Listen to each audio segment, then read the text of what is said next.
므낫세를 낳고 므낫세는 아몬을 낳고 아몬은 요시야를 낳고 요시야는 요고냐를 낳고 요고냐는 요담은 요시야는 바벨론으로 이거하면서 요고냐를 낳았더라. 요고냐는 바벨론으로 이거한 후에 스룹바벨을 낳고 스룹바벨은 스알디엘을 낳고 스알디엘은 아비웃을 낳고 아비웃은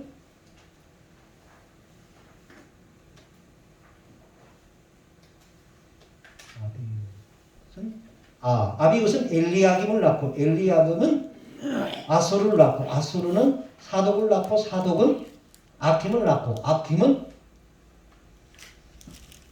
엘리웃을 낳고 엘리웃은 엘르아살을 낳고 엘르아살은 mat단을 낳고 mat단은 유다를 낳고 유다는 요셉을 낳고 요셉은 마리아에게서 그리스도라 칭하시는 예수를 낳으니라. 아브라함부터 다윗까지 14대예요. 다윗에서부터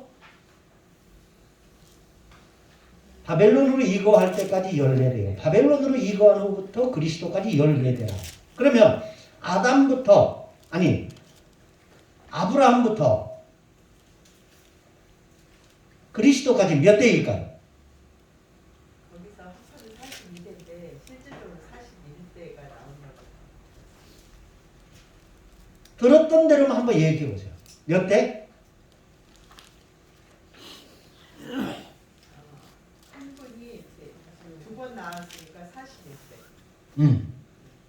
또 다른 얘기.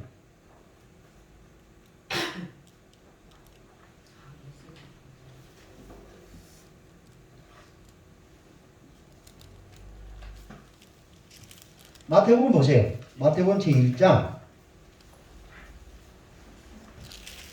1절에 보시면은 1장에 보시면은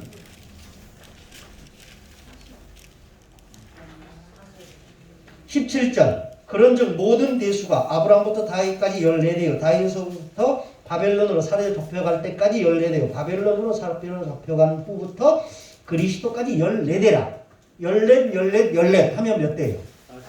42대죠. 근데 숫자를 세보면 41대입니다.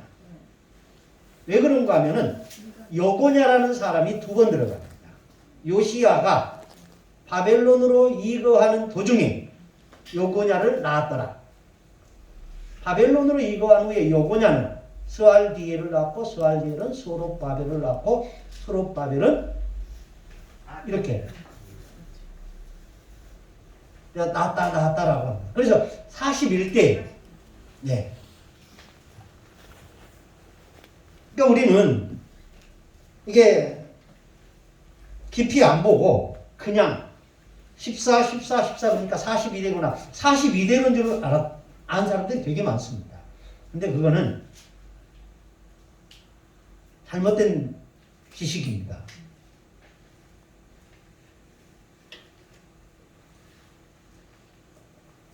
창세기 6장 3절에 그들의 날수가 120년이 되리라. 이거는 노아가 120년 동안 방주를 지었다라는 의미는 아닙니다. 사람의 이게 나이가 120년이 될 것이다라는 그런 말씀입니다. 그런데 그 이후에 봐도 노아 이후에 셈은 600살을 삽니다. 아르박스는 438년. 근데 이제 애굽으로 들어오고 난 후부터는 사람의 나이가 쫙 줍니다. 그래서 100대로 이제 나이가 줄어드는 모습을 볼 수 있습니다.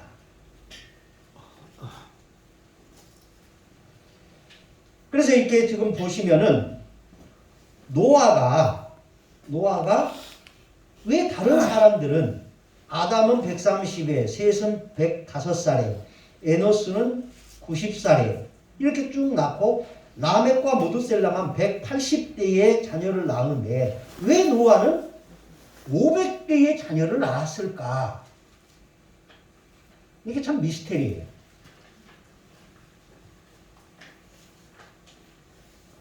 아니면 노아도 다른 자녀들이 있었는데 그 자녀들이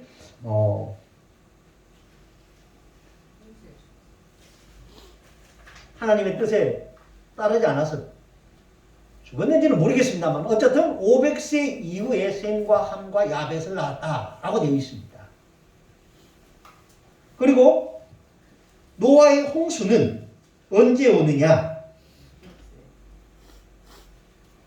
노아 셈의 나이 98세 때입니다. 그럼 노아의 나이는 몇 세 때? 600세예요. 그러니까 셈과 함과 야벳은 몇 살에 나왔다? 502살에 나왔다는 얘기가 나옵니다.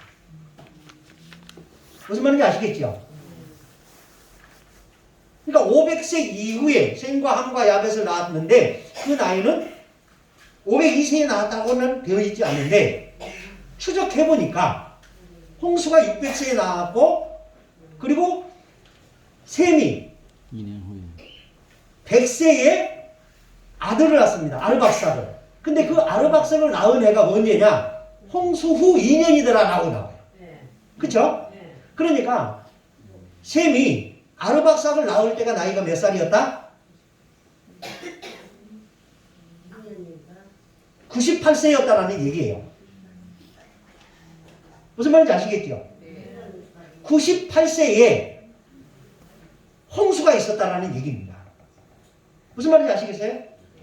그리고 그 홍수는 노아의 나이 몇 살이었다? 600세였다. 그러니까 600에서 98을 빼면 몇이 나와요? 502가 나오죠. 502가 셈과 함과 야벳이 태어난 해다 라는 얘기예요. 이해되세요? 이해 안 되시는 분이 그리고 계산을 해보면 성경에서 가장 오래 살았던 사람이 무두셀라예요. 그렇죠? 무두셀라가 그 노아 홍수의 해에 죽습니다. 그러면 이 무두셀라가 노아 홍수로 죽었을까? 홍수 이전에 죽었을까?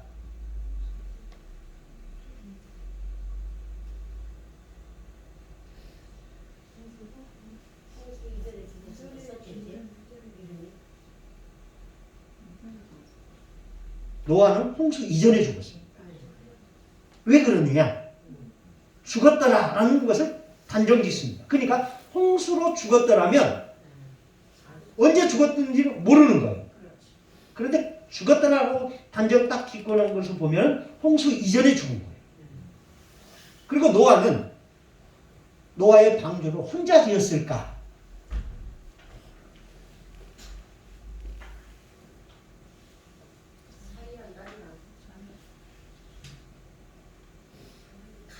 노아와 그의 세 아들만 도왔을까?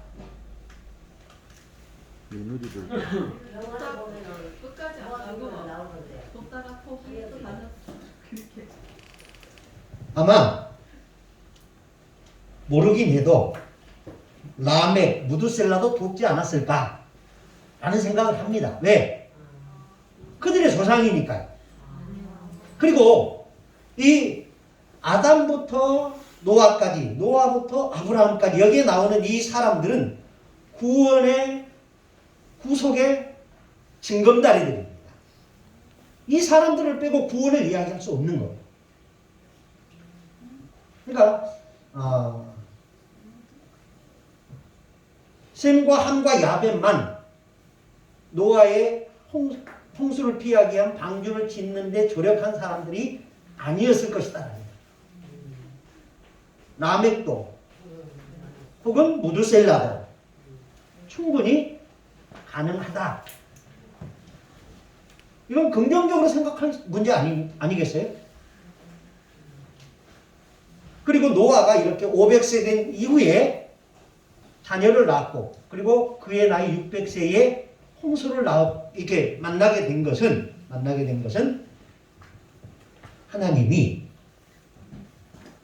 그 조상들을 데려가시고 난 이후에 세상을 심판하시려는 그런 의도가 아니었을까라고 보는 겁니다.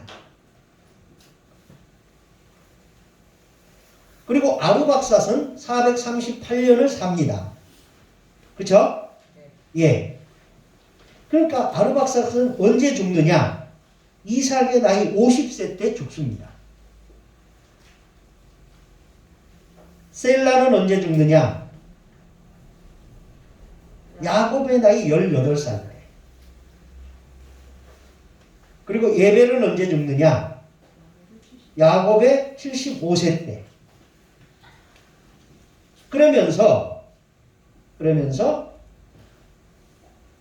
야곱이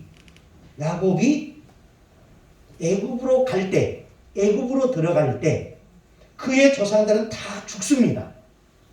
무슨 말인지 아시겠죠? 예.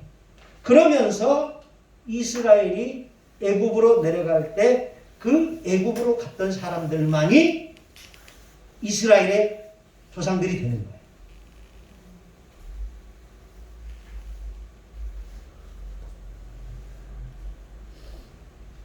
자, 두 번째 나누어드린 이 종이를 보십시오.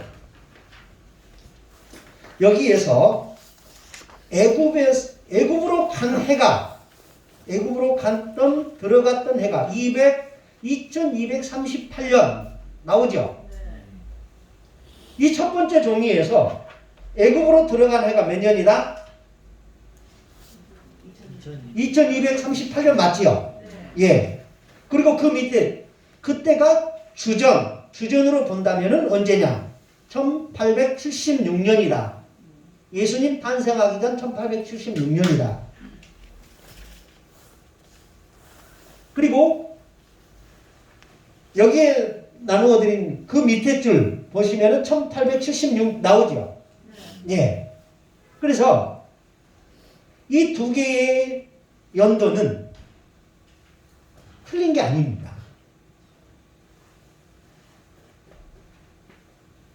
이게 계산을 하다 보니까 이게 정확히 맞더라고요. 그래서 지구의 나이가 아담부터 그리스도까지는 4114년이라는 숫자가 나와요. 그리고 그리스도 이후로 지금까지 2000년. 그러니까 6000년 조금 더 넘는 숫자로 계산됩니다. 그래서 창조과학자들, 창조를 믿는 신학자들은 지구의 나이를 6000년 좀 더 되는 걸로 이해를 합니다.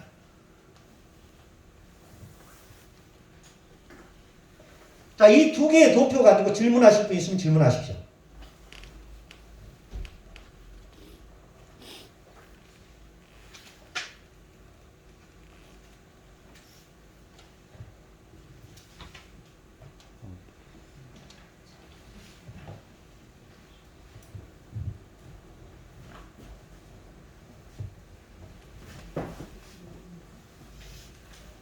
질문 없어요? 그러면 제가 물어봐도 되죠?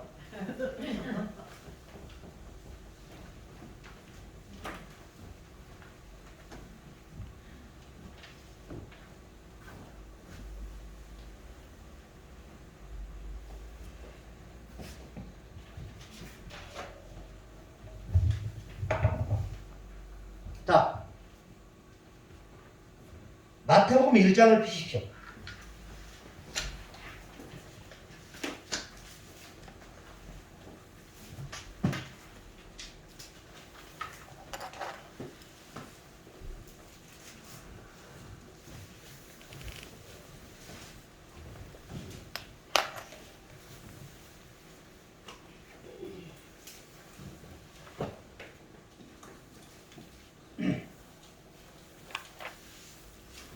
아브라함과 다윗의 자손 예수 그리스도의 세계라. 시작됐죠? 자, 아브라함은 누구를 낳고? 이삭을 낳고, 이삭은 야곱을 낳고, 야곱은 유다와 그 형제를 낳고, 유다는 아말렉에서 베레스와 세라를 낳고, 베레스는 헤스론을 낳고, 헤스론은 람을 낳고, 람은 아비나답을 낳고, 아비나답은 나손을 낳고, 나손은 살몬을 낳고 살몬은 라합에게서 보아스를 낳고 살몬은 보아스를 낳고 보아스를 낳고 보아스는 오벳 오벳을 낳고 오벳은 이세를 낳고 이세를 낳고 이세는 다윗을 낳았다. 다윗은 솔로몬을 낳고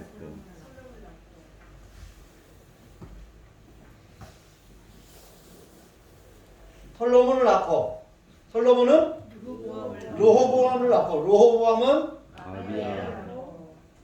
아비야를 낳고 아비야는 아사를 낳고 아사는 여호사밧을 낳고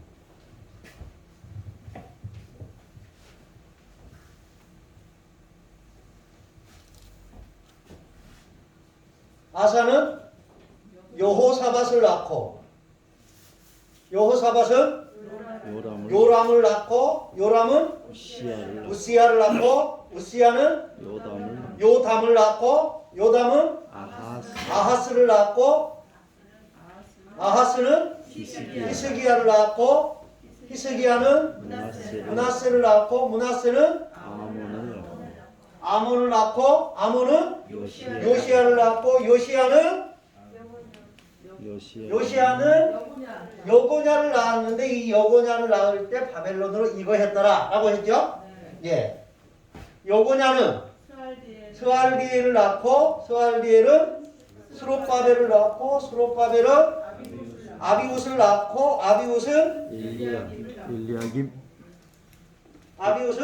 엘리야김을 낳고 엘리야김은 아소르를 낳고 아소르는 사독을 낳고 사독은 아킴을 낳고 아킴은 엘리웃을 낳고 엘리웃은 엘르아사를 낳고 엘르아사는 mat단을 낳고 mat단은 야곱을 낳고 야곱은 요셉을 낳았으니 요셉을 낳고 요셉은 예수를 낳으니라. 여기에 몇 명의 여자들이 나오죠? 예. 4명. 야곱은 누구에게서? 유다는 누구에게서? 다말에게서 베레스와 세라를 낳고 다말. 살몬은 누구에게서? 라합에게서 보아스를 낳고 보아스는 누구에게서? 룻에게서 오벳을 낳고 요셉은 마리아에게서 그리스도라 칭하는 예수를 낳으니라 라고 되어 있습니다. 자,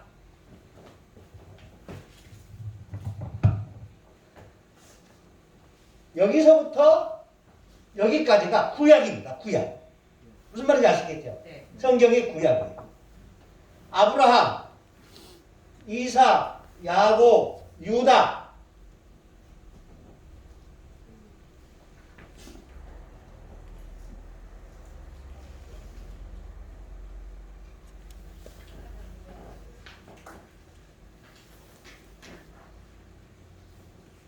아브라함은 이삭을 낳고 이삭은 야곱을 낳고 야곱은 유다와 그 형제를 낳고 유다는 베레스와 세라를 낳고 베레스는 헤스론을 낳고 헤스론은 람을 낳고 람은 아비나답을 낳고 아비나답은 나손을 낳고 나손은 살몬을 낳고 살몬은 보아스를 낳았다. 여기는 룻기. 그 다음에 보아스는 오벳을 낳고 오벳은 이세를 낳고 이세는 다윗을 낳으니라. 여기는 사무엘 상, 사무엘 하의 내용입니다. 다윗은 솔로몬을 낳고 솔로몬은 르호보암을 낳고 르호보암은 아비야를 낳고 아비야는 아사를 낳고 아사는 여호사밧을 낳고 여호사밧은 요람을 낳고 요람은 우시야를 낳고 우시야는 요담을 낳고 요담은 히스기야를 낳고 아하스를 낳고 아하스는 히스기야를 낳고 히스기야는 므낫세를 낳고 므낫세는 아몬을 낳고 아몬은 요시야를 낳고 요시야는 요고냐를 낳았는데 이때 바벨론으로 잡혀갔더라. 이게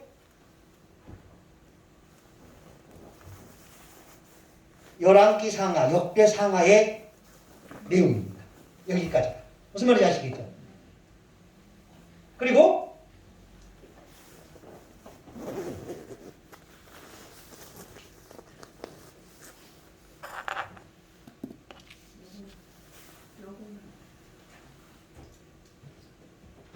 요시야 여고냐? 여고냐는 스알리를 낳고 스알리는 스룹바벨을 낳고 스룹바벨은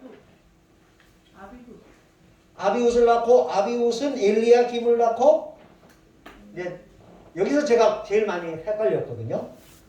아비훗, 엘리야김. 그래서 내 성이 김씨지. 내 아버지가 낳은 게 나지. 그래서 아비훗, 엘리야김 이렇게 외웠어요. 이게 굉장히 헷갈리더라. 그리고 그 다음에 이제 엘리훗, 엘루아살 여기도 헷갈렸는데 극복할 수 있는 방법이었습니다. 그래서 엘리야김을 낳고 엘리야김은 아소를 낳고 아소르는 사독을 낳고 사독은 아킴을 낳고 아킴은 엘리웃을 낳고 엘리웃은 엘루아살을 낳고 엘루아살은 mat단을 낳고 mat단은 야곱을 낳고 야곱은 유다를 낳고 요셉을 낳고 요셉은 예수를 낳고 야곱이라는 이름이 두 번 나옵니다.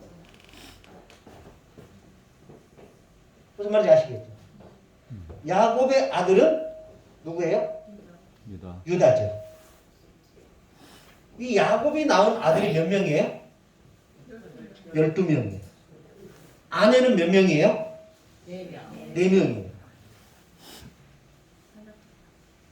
근데 야곱이 사랑했던 여자는 라헬이에요. 근데 이 라헬은 얼굴이 예뻤대요. 근데 성격은 더러웠어요. 진짜 더러웠어요. 그가 아들을 낳으면서 한 얘기를 보면요. 정말 이 여자는 얼굴 빼고 볼 게 없는 여자. 경쟁에서 이겼다. 근데 레아는요. 6명의 아들을 낳고 딸 1명을 낳는데도 경쟁의식이 전혀 없어요. 하나님을 찬송한다. 하나님과 연합했다. 이런 식. 그래서 성경은 얼굴이 예쁜 것은 별거라고.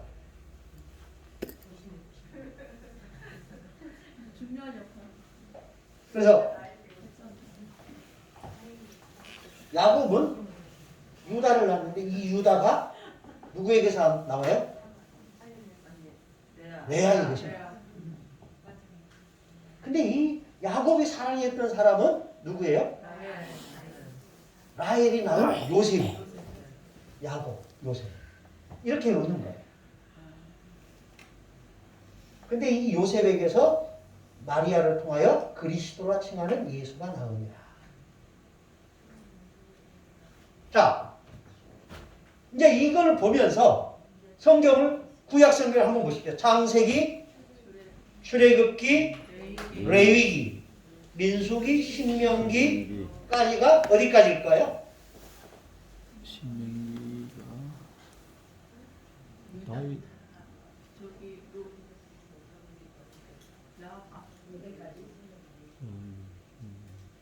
자, 그럼 그건 나중에 제가 얘기해 드리겠고, 그러면 성경을 한번 보십시오.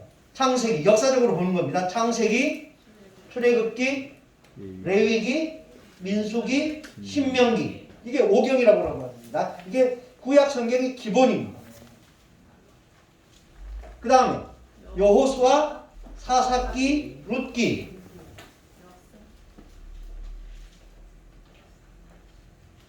여호수아, 사사기, 룻기, 사무엘 상하, 열왕기 상하, 역대 상하. 여기까지가 역사서입니다. 역사서. 그 다음에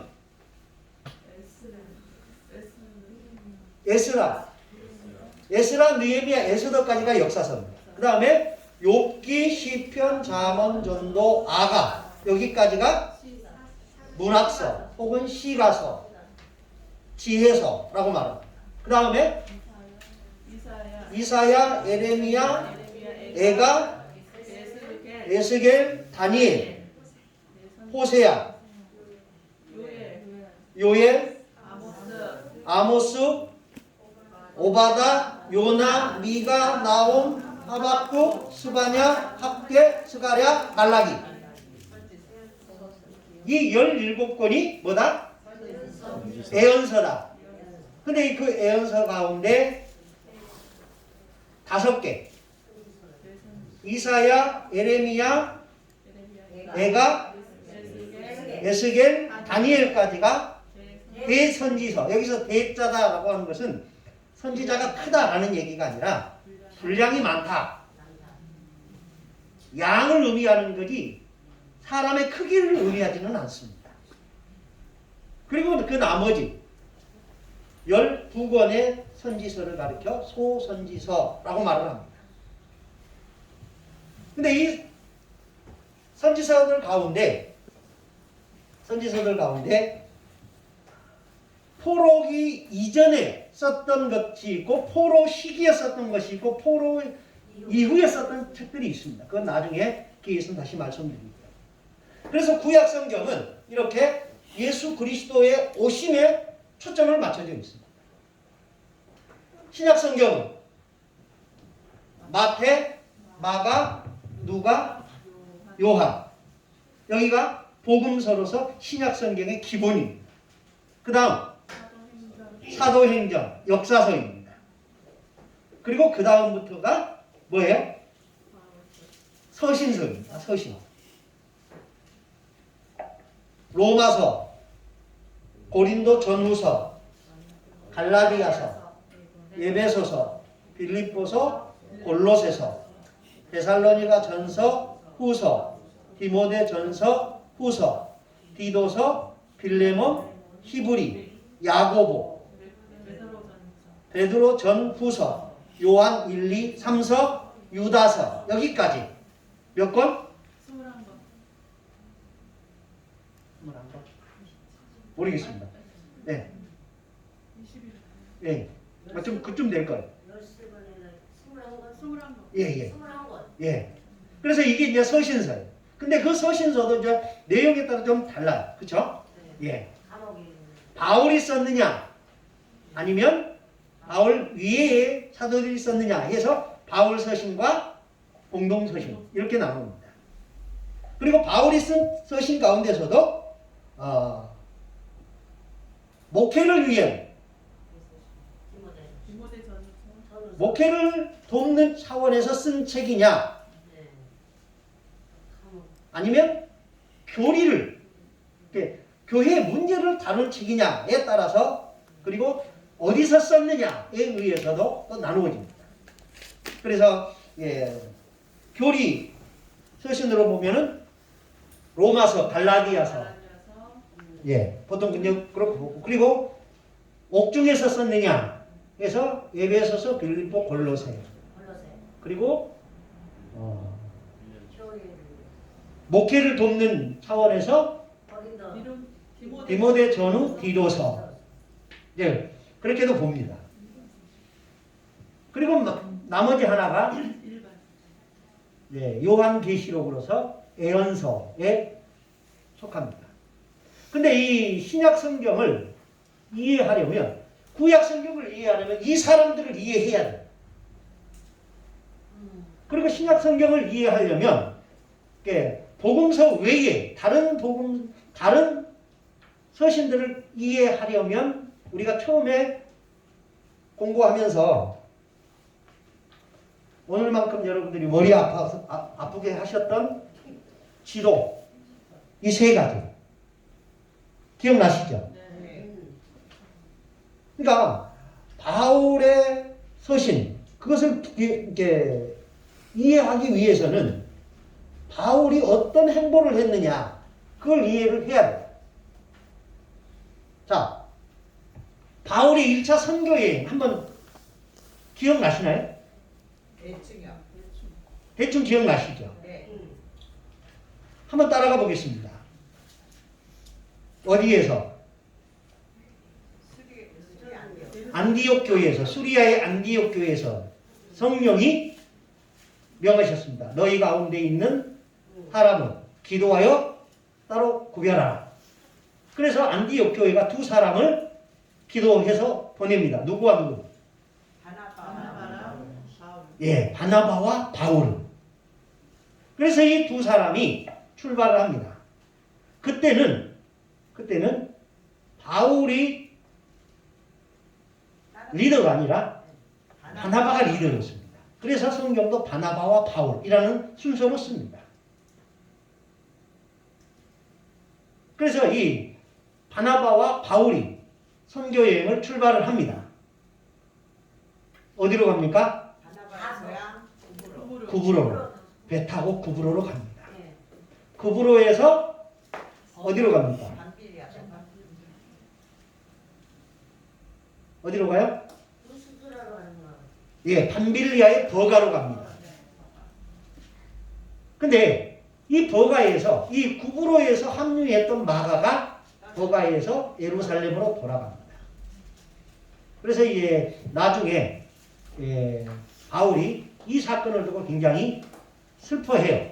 그래서 바울이 유일하게 싸웠던 사건이 이 마가를 두고 싸우는 사건이었습니다. 그래서 이제 버가에서 마가는 돌아가고, 그리고 바울과 바나바와 바울은 여행을 합니다. 여기서 안디옥의 비시디아의 안디옥으로, 그리고 이고니온, 루스드라, 더베, 예, 그리고 여기서 다시 돌아서 루스드라, 이고니온, 안디옥, 그리고 아탈리아로 와서 아탈리아에서 배 타고 실루기아로 갔다가 실루기아에서 안디옥으로 귀환하는 1차 선교 여행을 마칩니다. 근데 이때 이제 이렇게 왔다가 예루살렘 총회에 참여하고, 그리고 갔다 와서 갈라디아서를 서술하게 됩니다. 그래서 갈라디아서는 언어가 좀 거칩니다. 왜냐하면 바울이 가장 먼저 썼던 이렇게 열정이 굉장히 많았던 때. 그래서 이렇게 갈라디아서는 로마서와는 다르게 언어가 거친 측면이 없지 않아 있습니다. 내용은 거의 비슷합니다. 그래서 이렇게 1차 선교여행을 갔다 온 후에 약 2년 정도 지난 후에 바울이 바나바에게 제안을 합니다. 우리가 선교했던 부분을 한번 돌아보자. 그래서 선교여행 팀을 짜기 위하여 모입니다. 그때 마가의 존재 때문에 두 사람이 싸워서 심하게 다퉜다라는 이야기가 나옵니다. 그래서 두 사람이 헤어집니다. 그래서 바나바는 마가를 데리고 배 타고 구브로로 가고, 바울은 실라를 택하여 걸어서 길리기아, 시리아를 거쳐 이제 길리기아로 갔다. 근데 거기서는 이제 길리기아 어디로 갔느냐는 정해져 있지는 않았습니다. 성경에 나타나 있지는 않습니다. 그런데 아마도 다소를 들리지 않았을까. 왜냐하면 고향이니까요. 예.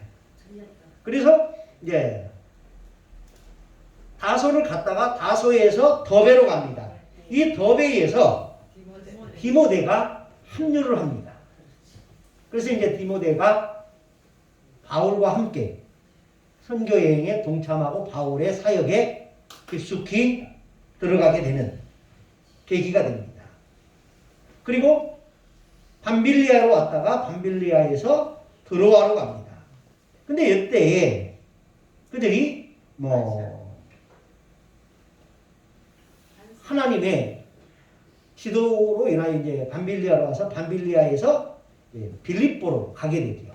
이때 그들의 선교 여행의 방향이 바울이 생각했던 대로 소아시아 쪽으로 틀었더라면 세계 선교의 역사는 달라졌을 것이다 라고 말을 합니다. 근데 역사는 어디까지나 가정이라는 건 없어요. 그랬더라면 어땠을까? 근데 그건 어디까지는 우리의 가정이지요. 근데 그건 볼 거 없고요.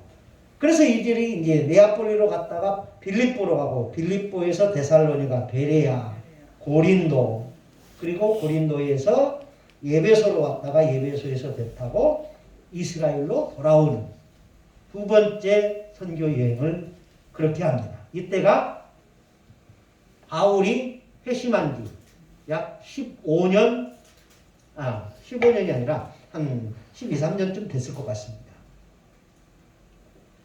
그리고 이때 데살로니가 전후서와 고린도서를 아마 집필하지 않았을까라고 봅니다. 그리고 세 번째 선교 여행은 안디옥에서 출발해서 두 번째 선교 여행 길로 갑니다. 그래서 길리기아를 거쳐 이곤으로 갔다가 두 번째는 드로아를 갔었는데 이번에는 예배소로 갑니다. 왜 예배소로 갔느냐면 이 예배소가 바울에게 있어서는 가장 많은 에너지를 쏟았던, 그러니까 어떻게 보면 바울이 가장 사랑했던 교회였습니다. 근데 이 예배소가 문제가 있었어요. 이 문제는 뭐냐면 사람들이 쉽게 변하는 동네예요. 그래서 처음 사랑을 지키지 못하고, 그리고 교회 안에서 서로 분쟁이 있고, 이런 교회가 바로 이 예배소였습니다. 그리고 이 예배소에서 데살로니가로 갔다가 데살로니가에서 고린도로 갔다가 고린도에서 다시 빌립보 쪽으로 와서 빌립보에서 다시 드로아로 갔다가 드로아에서 이제 배 타고 예루살렘으로 귀환하는 그 여행. 이때 예루살렘으로 갈 때 사람들이 예루살렘에 가지 말라고 하면 결박을 당할 것이다. 그때 바울이 한 유명한 말이 있습니다. 내가 그리스도를 위하여 죽을지라도 가겠다 하면서 나의 달려갈 길을 마치고 나의 달려갈 길을 다 가고 그 구절이 갑자기 생각이 나요. 예, 그 사명을 다 하는 데는 내 목숨도 결코 아끼지 않겠다. 아주 유명한 말을 합니다. 그러면서 이제 예루살렘으로 갔다가 예루살렘에서 포박을 당하여 로마로 압송하게 되는, 그래서 로마 선교 여행을 방타이적으로 하게 되는 그런 여정이 오릅니다. 그래서 로마에 도착해서 이 여행이 약 3년 걸립니다. 그러니까 지금으로 보면 뭐 배 타고 금방 비행기 타고 몇 시간이면 갈 수 있는 거리인데, 이렇게 바울은 죄수의 신분이기 때문에 자기의 목적대로 가지 못하고 자기의 방법대로 가지 못하고 군인들이 이끌어가는 대로 가다 보니까 3년 정도 걸려서 로마에 도착해서 로마에서 2년 동안 이렇게 감옥살이 하면서, 감옥살이라기보다는 연금 생활이었죠. 그 연금 생활을 하면서 에베소서, 빌립보서, 빌레몬서, 골로새서 이런 서신서들을 집필하게 되는 그런 과정을 거칩니다. 그래서 이렇게 우리는 성경을 보면서 어떤 관점으로 볼 것이냐, 그리고 그 성경의 내용이 무엇이냐, 그리고 그 성경에서 신학을 어떻게 유출할 것이냐. 그러니까 성경을 알지 못하면 신학을 알아도 필요가 없어요. 그리고 신학을 알아도 성경이 없으면 필요가 없어요. 그래서 신학과 성경은 함께 필요해요. 그래서 이 신학으로 이해하기 위해서는 성경을 알아야 하고, 이 신학이 바른 것인가를 알기 위해서는 성경을 알아야 하는. 그리고 그 성경의 첫 번째 관문인 창세기 5장과 11장의 그 역사를 이해해야만 하나님의 구원의 역사가 어떻게 펼쳐진가를 이해할 수 있게 됩니다. 여러분은 아담으로 살다가 죽었을 것 같은데, 아담은 누구에게까지 영향을 미치냐? 무두셀라와 람에게까지 영향을 미친 사람이었다라는 거예요. 오늘 이전에 여러분들이 아담과 람에게 관계가 있을 것이다, 없었을 것이다, 관계가 있었을 거라고 생각한 사람 있습니까? 없어요.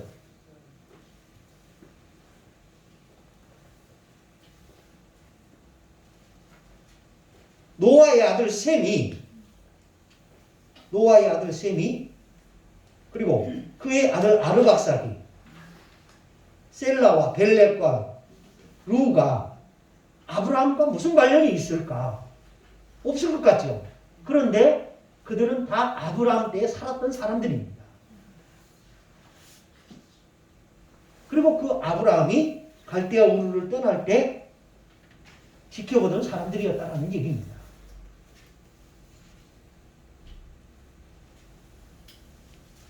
성경은 그냥 쓰여진 책이 아니에요. 어떻게 보면 굉장히 정확합니다. 저도 이걸 처음에 나눠드렸던 이 도표를 만들고 나서 이걸 며칠 전에 만들었거든요. 다시 이거 만들면서 만들어 놓고 딱 보니까 이거의 첫 부분과 정확하게 일치를 한 거예요. 그러면서 저도 굉장히 놀랐습니다. 그래서 성경은 그냥 이야기는 아니었구나. 성경은 역사였다라는 겁니다. 그래서 처음에 시작할 때 제가 여러분들한테 말씀을 드렸듯이 성경은 하나의 꾸며낸 이야기는 아니더라는 거예요. 그리고 그 성경의 이야기는 역사였고 그 역사는 곧 우리를 구원하시는 하나님의 구원의 역사라는 겁니다. 그래서 이 창세기 5장과 11장에 나타나는 이 족보를 이해하지 못하면 하나님께서 창조 이후 그리고 창조 과학을 믿는 신학자와 과학자들이 이야기하는 지구의 젊은 지구론에 대한 이해를 할 수가 없는 거예요. 아마 여러분들이 고등학교 졸업하고 난 이후로 오늘 가장 많이 머리를 쓰시지 않았을까라는 생각을 해봅니다. 그런데 나누어 드렸다고 해서 여러분들이 한번 해봤다고 해서 이것이 이해되지는 또 않을 거예요. 집에 가셔서 다시 한번 기억하시면서 여러분들이 계산해보고 제가 나누어 드린 것을 가지고 다시 계산해보고 그러면서 여러분의 것으로 만들어 가시길 바랍니다. 근데 이것은 한두 번 본다고 해서 결코 이해될 문제는 결코 아닙니다. 해보고 또 해보고 그러면서 여러분들이 성경을 이해하는 그런 작은 계기가 됐으면 좋겠습니다. 혹시 질문이 있으면 질문하십시오. 그래서 이번 학기 변증학은 이렇게 성경의 진리를 비진리로부터 보호하고 그리고 변증하기 위한 목적이라는 겁니다. 근데 그 성경의 내용이 뭐냐? 하나님은 어떤 분이시냐? 여러분 가지고 계신 책 있지요? 그래서 목차를 한번 보시기를 바랍니다.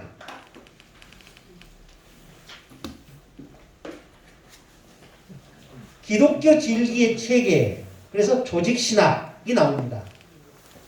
그래서 제가 시작하면서 변증학의 위치, 변증학의 포지션은 신학의 네 분야 전에 위치해야 하는가? 아니면 네 분야 가운데 조직신학 이후에 위치해야 하느냐? 바로 조직신학 그 안에 혹은 그 이후에 배치되어야 한다. 이 이야기가 코넬리우스 반틸의 주장이다. 그래서 이 코넬리우스 반틸의 기독교 변증학의 첫 번째 챕터가 조직신학으로부터 시작됩니다. 그리고 그 조직신학의 내용은 신론으로부터 시작된다라는 겁니다. 신론, 하나님은 어떤 분이시냐? 그리고 그 하나님이 창조한 인간은 누구냐?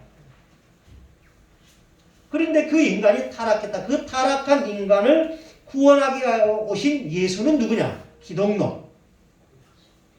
그리고 그 예수는 우리를 어떻게 구원했느냐? 구원론. 그리고 구원받은 사람들이 모여서 사는 교회는 무엇인가 해서 교회론. 그리고 교회는 다시 오실 예수 그리스도를 바라보는 소망의 공동체다.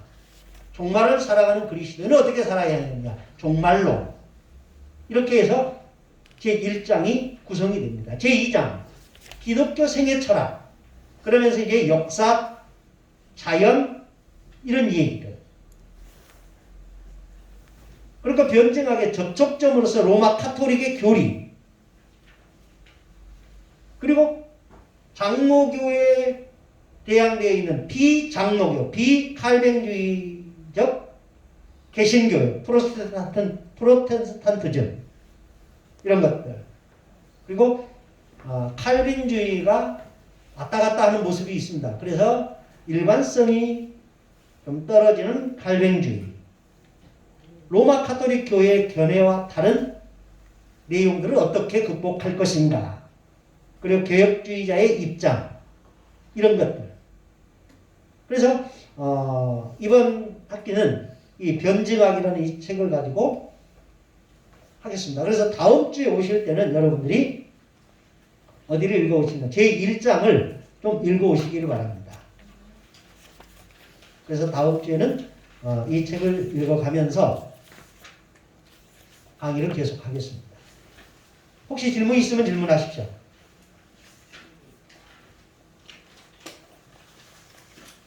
그리고 제가 나누어드린 이 인쇄물은 밖으로는 돌리지 마십시오. 절대 안 네, 돌려요. 왜냐하면 세상에. 우리와 생각이 다른 사람들이 있습니다. 우리와 생각이 다른 사람들은 이걸 가지고 또 공격할 수 있습니다. 우리와 생각이 다른 사람들이라는 것은 어떤 사람들이냐면은 젊은 지구론을 믿지 않은 사람들입니다. 그래서 우리는 믿기 때문에, 나는 믿기 때문에 이렇게 여러분에게 가르치는 거고, 그래서 여러분들에게 이렇게 정리해서 드렸으니까 여러분들이 받아들일 만한 것은 받아들이시고요. 받아들이기 어려운 것은 안 하셔도 상관은 없습니다. 이것은 여러분의 몫입니다. 질문 없으십니까? 예, 오랜 시간 경청해 주셔서 고맙습니다. 기도하겠습니다. 사랑하는 하나님, 오늘도 함께 해 주셔서 감사합니다. 작은 지식이나마 함께 나누었습니다. 성경을 보는 눈, 그리고 그 성경 속에서 신학의 모습을 보고 그 신학으로 다시 성경을 보면서 진리를 수호하고 진리를 변호해가는 저희들이 되도록 축복하여 주시옵소서. 이 한 학기도 함께해 주실 것을 소망하오며 주 예수님의 이름으로 기도드립니다. 아멘. 여기까지 하겠습니다.